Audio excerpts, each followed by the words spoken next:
Hey everyone, welcome to How to Browse YouTube channel. In this video I'll show you how to see your Spotify Wrapped in 2022.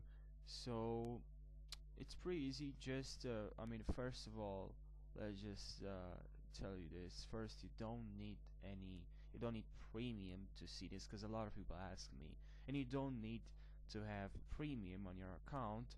And the next thing is, just please head over to App Store, and if you want to see your Spotify Wrapped, all you have to do is to go to Spotify, update Spotify, because you need to be up to date to the latest version, to the latest update. And here just open and then click on search, and here you should see 2022 Wrapped.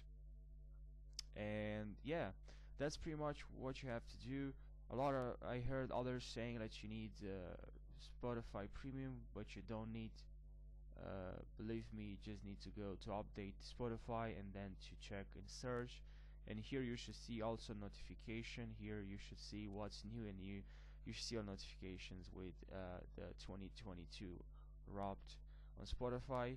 So that's it, guys. Don't forget to subscribe for more tutorials, and I'll see you in the next tutorial. Take care.